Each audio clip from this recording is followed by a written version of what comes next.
میرے خیال میں جی یہ جو انفارچونیٹلی ہمارے ملک میں جو یہ اس طرح کے لہجے ہیں اور یہ گفتگو ہے، ان میں لوگ الجھ جاتے ہیں بجائے کہ جو اصل معاملات ہیں عوام کے ان کی طرف ہم توجہ دیں۔ یہ بلاول صاحب کی بات ہو رہی ہے، انہی سے میں بات کرتا ہوں۔ آج انہوں نے کہا کہ پاکستان کی سیاست جو ہے بہت پولرائز ہو گئی ہے۔ میں اسٹیٹمنٹ دیکھ رہا تھا ان کا، تو ہمیں چاہیے کہ مل کے تو پاکستان کے مسائل کا حل بتائیں۔ وہ بھائی لیڈر آپ ہیں، پارٹی کے ہیڈ آپ ہیں، مسائل کا حل آپ کے پاس ہونا تھا۔ کس لیے ووٹ لے کے آئے ہیں؟ وہ جو آپ نے 30 منسٹریاں ختم کرنی تھی، 300 ارب روپیہ حاصل کرنا تھا ہم نے، وہ عوام غریب عوام پہ لگنا تھا، وہ کدھر گیا سارا پلان؟ وہ سب کچھ ہم بھول گئے۔ اور جو مسائل کا حل اگر آپ کے پاس نہیں ہے، جو میں بار بار کہتا رہا ہوں، انہوں نے تو آج تصدیق ہی کر دیا قسم کا۔ اسی طرح نون لیگ کا حال ہے، اور معاف کرنا اسی طرح پی ٹی آئی کا حال ہے۔ کسی کے پاس جو عوام کی ترجیحات ہیں، جو ان کے مسائل ہیں، ان کی طرف نہ کوئی توجہ ہے نہ کوئی حل ہے۔ اور میں یہ عرض کرنا چاہوں گا انتہائی عاجزی سے کہ انفارچونیٹلی میں سمجھتا ہوں کہ ہماری جو اشرفیہ ہے، اور اس میں ظاہر بات ہے ہماری سیاسی جماعتیں تو پیش ہے، ان کے جو اس نظام میں جو کہ دراصل عوام دشمن نظام ہے، جس میں مہنگائی بے روزگاری عروج پہ ہے اور کوئی پوچھنے والا نہیں ہے۔ آپ ساتھ کے پڑوس میں ملک میں دیکھ لیں، افغانستان میں -8% مہنگائی ہے، -8%۔ 20 سال وہ حالت جنگ میں رہے ہیں۔ یہ دیوالیہ نکل گیا سری لنکا کا، وہاں پر 2 سال پہلے 60% مہنگائی تھی، آج وہاں پر 1% یعنی 1% سے کم ہے۔ اور ادھر اگلے سال کی پریڈکشن جو گورنمنٹ دے رہی ہے وہ 12% سے زیادہ ہے، اور IMF 12.7 یعنی ڈبل ڈیجٹ میں ہی رہے گی اگلے سال بھی۔ تو آخر کار اس سے کون مستفید ہو رہا ہے؟ جو بات سمجھنے کی ہے عوام کے لیے وہ یہ ہے کہ مہنگائی ہوتی نہیں ہے، مہنگائی کی جاتی ہے۔ مہنگائی نامنلی کم ہوئی ہے، لیکن میں آپ کو اکنامکس کا ایک محاورہ بتا دیتا ہوں کہ انہوں نے کہا کہ اگر آپ کا دائیں پاؤں جو ہے وہ برف والے پانی میں ہو اور بائیں پاؤں جو ہے وہ کھولتے ہوئے پانی میں ہو تو آن ایوریج آپ کو ٹھیک محسوس ہونا چاہیے۔ ٹھیک ہے، تو وہ مطلب یہ بجلی تھوڑا دن پہلے بھی مہنگی ہوئی ہے اور آج پھر 1.7 روپے۔ میں آپ سے یہ کہہ رہا ہوں کہ ڈبل ڈیجٹ انفلیشن دنیا میں کسی بھی ملک کے لیے بھیانک ہوتی ہے، بھیانک۔ اگر پیچھے اور بھیانک رہی ہے تو اس کا مطلب یہ نہیں ہے کہ یہ کم ہو کے بھیانک نہیں ہے، یہ بھی بھیانک ہے۔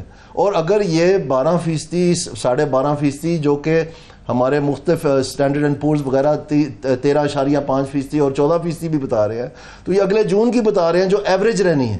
تو اگر یہ ایوریج رہنی اگلے سال بھی تو ڈبل ڈیجٹ انفلیشن تو موت ہے غریب کے لیے۔ اچھا، ویسے اس میں ایک کانسیپٹ یہ بھی ہے کہ آج کل جو ہمیں فگر نظر آ رہا ہے 11.7 کا، یہ اس وجہ سے نظر آ رہا ہے کہ مارکیٹ میں جب نئی سبزیاں آتی ہیں، نئی اجناس آتی ہیں، تو ہر سال کچھ وقت کے لیے یہ ایک امپیکٹ آتا ہی ہے۔ اور پھر انٹرنیشنل مارکیٹ میں آئل پرائسز بھی کم ہوئی ہیں، اس کی وجہ سے بھی ایک امپیکٹ آیا ہے۔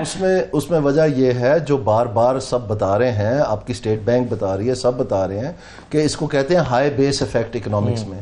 اور اس کا مطلب یہ ہوتا ہے کہ جب آپ جس نمبر کے ساتھ کمپیئر کر رہے ہیں، جب وہ بہت اونچا ہوتا ہے، جیسے ابھی اس مہینے پچھلے سال 38% مہنگائی تھی جو پاکستان کی بلند ترین سطح تھی، تو اس کے ساتھ جب آپ یہ والی کمپیئر کریں گے تو یہ بہت آپ کو کم نظر آئے گی، اس لیے آپ کہہ رہے ہیں کہ بہت کم ہو رہی ہے۔ ویسے مریم نواز کہہ رہی ہیں کہ میں نے گندم نہیں خریدی، اس کی وجہ سے روٹی سستی ہوئی ہے۔ نہیں، وہ غلط بات ہے۔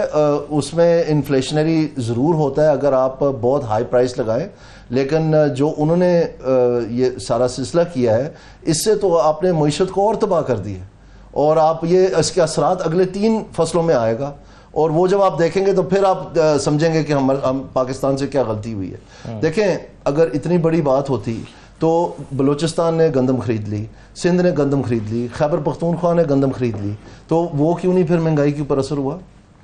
صرف پنجاب میں ہونا تھا؟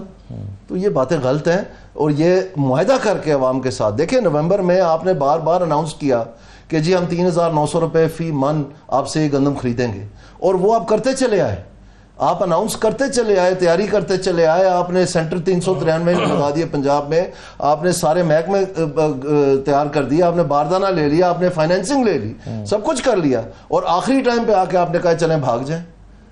تو آپ مجھے بتائیں کہ جو پاکستان میں گندم آتی رہی ہے تو سب سے زیادہ تو مارچ کے مہینے میں آئی ہے، تو کیئر ٹیکر کیسے قصوروار ہوئے؟ سب سے زیادہ مارچ میں آئی ہے، مارچ کی 1 تاریخ کو حکومت نے حلف لے لیا تھا۔ اور ہم نے پاکستان میں دیکھا ہوا ہے کہ جب پاکستان کروانا چاہتا ہے شفاف الیکشن تو بالکل چڑی نہیں پر مارتی کہیں بھی۔ اور انفارچونیٹلی میرے خیال میں یہ شرم کی بات ہے کہ ہم ہر چیز کو انڈیا کے ساتھ مقابلہ کرتے ہیں، تو اس میں بھی مقابلہ کر کے دکھا دیں جو ہم ماشاءاللہ باقی ساری چیزوں میں بتاتے ہیں کہ چاند پہ بھی پہنچ رہے ہیں اور ہر قسم کا جو ہے نا ہتھیار بھی ہمارے پاس ہے، اور یہ وہ تو اتنی سی چیز ہم نہیں کر سکتے ان کے مقابلے میں، یہ بھی کر دکھائیں پھر. اور اسی طرح سے میں اس لیے یہ مثال دے رہا ہوں کیونکہ اسی طرح سے عدلیہ ہے، جب عدلیہ چاہتی ہے تو مکمل انصاف کر سکتی ہے، ہر ان کے پاس قوت ہے. اور ابھی جو عدلیہ نے خود اپنے بارے میں کہا ہے کہ جی اگر کسی جج کو پریشر آتا ہے اور وہ نہیں لے سکتا تو پھر اس کو ججی چھوڑ دینی چاہیے.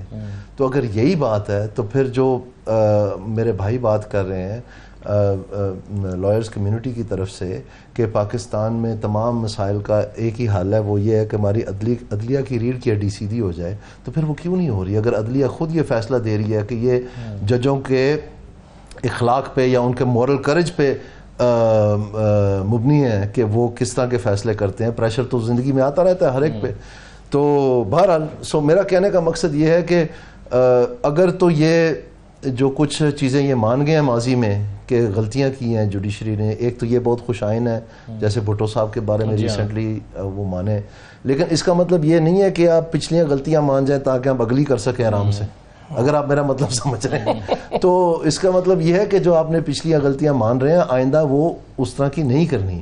تو میرے خیال میں کوشش تو ہے، لیکن ابھی قبل از وقت ہے کہ میں بتا سکوں، کیونکہ اتنا کچھ ہو چکا ہے فروری میں، اور ابھی جو اس کو مطلب نپٹانے کی جو کوشش کی جا رہی ہے، یہ جو آرڈیننس پاس ہوا ہے ابھی جس میں انہوں نے کہا ہے کہ ریٹائرڈ ججز لگ سکتے ہیں، یہ ڈائریکٹ چیلنج جوڈیشری کو ہے. یہ مجھے اور جن لوگوں نے کنٹیسٹ کیا، جن لوگوں نے ایک منٹ جن لوگوں نے کنٹیسٹ کیا ہے جو پٹیشنرز ہیں ان کے لیے تو موت کا پھندا ہے ہی ہے، لیکن اصل ٹیسٹ یہ جوڈیشری کے لیے، کیونکہ یہ ایکچولی ان کے لیے جو ہے نا جب انہوں نے لسٹ بھیج دی سپریم کورٹ میں یا الیکشن کمیشن کو، ہائی کورٹس نے کہ یہ ججز ہم تعینات کرنا چاہتے ہیں تو آپ نوٹیفائی کریں ان کو، اور اس کے بعد وہ کہیں کہ نہیں ہم نے آپ کو نہیں کرنا، ہم نے ریٹائرڈ ججز، تو یہ آبویس ہے نا کہ کیا ہو رہا ہے سر اس میں. اور جیسے میرے بھائی نے کہا کہ اس پس منظر میں جو انہوں نے منظریہ کی ایکسپلینیشن ایک دی کہ جب آپ ڈاٹس کنیکٹ کریں کہ یہ سب کچھ جو ہوا ہے اور جو پاکستان میں سیاسی استحکام نہیں آ رہا، تو پی ٹی آئی اگر آپ کہہ رہے ہیں کہ سیاسی استحکام نہ ہونے کی وجہ ہے تو وہ کیا کہہ رہے ہیں؟ وہ یہی کہہ رہے ہیں نا کہ ہمیں انصاف دیں، کہ جو ہمارا مینڈیٹ ہے وہ ہمیں واپس کریں. یہ کوئی طریقہ نہیں ہے. تو ایک طرف سے آپ کہہ رہے ہیں کہ جو اسپیشل سیٹیں ہیں یا ریزرو سیٹیں ہیں اس میں آپ انصاف کی طرف کہتے ہیں ہم جا رہے ہیں، تو چلیں ایک چیز ہوگی. لیکن جو باقی ہے اگر یہ کہتے ہیں کہ کوئی پٹیشنیں ہیں ہی نہیں ہیں یا نہ ہونے کے برابر ہیں، 25 ہیں یا 100 ہیں جتنی بھی ہیں، تو آل دا مور ریزن کہ ان کو ایسے طریقے سے نپٹا دیں. لیکن اس میں دانا صاحب وہ یہ کہتے ہیں، حکومت یہ کہہ رہی ہے کہ اتنے پینڈنگ کیسز ہیں، عدالتوں کے اوپر اتنا دباؤ ہے، ان کا لوڈ کم کرنے کے لیے ذرا یہ ریٹائرڈ ججز یہ ٹکوسلے کسی اور کو سنائیں. ایک منٹ جب یہ قوانین بنے تھے اس وقت کیا جوڈیشری کے سارے کیسز نپٹا دیے تھے؟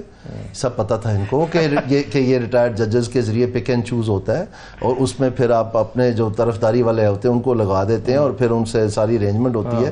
تو اس طرح نہیں کرنا چاہیے. جو جوڈیشری دیکھیں، جو اس وقت سپریم جوڈیشل کاؤنسل ہے وہ واحد راستہ ہے کہ آپ ہائی کورٹ یا سپریم کورٹ کے جج کو برطرف کر سکیں. میں یہ عرض کرنا چاہتا ہوں کہ ایک دنیا کا آپ کہہ لیں کہ اگریڈ یہ طے شدہ بات ہے کہ political problems don't have administrative solution. تو جو پولیٹیکل پرابلمز ہیں ان کو آپ نے پولیٹیکلی ہی مینیج کرنا ہے. یہاں پر جو نظر آ رہا ہے وہ یہ ہے کہ جو پولیٹیکل پرابلم ہے اس کو ایڈمنسٹریٹولی آپ چیلنج کرنے کی کوشش کر رہے ہیں. تو کیا یہ جو پاکستان پیپلز پارٹی ہے یا پاکستان مسلم لیگ نون ہے، یہ سارے ہیں، ان کے پاس کوئی پولیٹیکل ساکھ نہیں ہے، یہ سامنے نہیں آ سکتے؟ انہوں نے یہ سہارا لینا ہے کبھی کسی ایس ایچ او کا، کبھی کسی ایف آئی آر کا، کبھی کسی اس طرح کے مطلب یہ ایک جو پتنگڑ بنا ہوا ہے پورے ملک میں. تو اس میں یہ ہے کہ ان کو سامنے آنا چاہیے. اگر یہ سامنا نہیں کر سکتے تو پھر سائڈ پہ میرے ذاتی خیال میں تو جو ہماری یہ سارا یہ سلسلہ چل رہا ہے ایک جماعت کے کو فوکس میں آیا ہوا ہے، اس کا تو پولیٹیکل اگر آپ دیکھیں تو جو ترجیحات تھی پچھلے 4 سال میں جب یہ چلتے رہے ہیں اس کو اگر آپ صرف عوام تک پہنچا دیں کہ اس ملک میں ہوا کیا ہے تو وہی کافی ہے. لیکن بجائے کہ وہ کرنے کا جو ایک مطلب ایک تعمیری سوچ ہے، ایک پاکستان کو آگے بڑھانے کی سوچ ہے، ایک ان کے شعور میں مزید اضافہ کرنے کی جو سوچ ہے، بجائے کہ ہم اس طرف بڑھیں ہم پیچھے جا رہے ہیں 90 کی دہائیوں کی سیاست میں، باری لگانے والی اور بنانا اور توڑنا اور توڑنا اور بنانا، اور یہ سارا کچھ اس سے پورا سسٹم مینگل ہو جاتا ہے. اور آپ دیکھ رہے ہیں کہ جوڈیشری جو ہے اس کو رسپونڈ کر رہی ہے, اور بجائے کہ اس چیز کے سامنے اپنا سر جھکا لیں, ہم نئی نئی ترکیبیں کر رہے ہیں کہ جی یہ آرڈیننس نکال دیں, وہ ایسے نہیں چلنا, نہ یہ کوئی حل ہے. وہ زمانہ نہیں رہا. 20 سال ہو گئے ہیں پاکستان میں میڈیا آزاد ہو گیا ہے, 15 سال سے تقریباً سوشل میڈیا آ گیا ہے. یہ ایک پوری نوجوان فوج جو ہے وہ جوان ہو گئی ہے.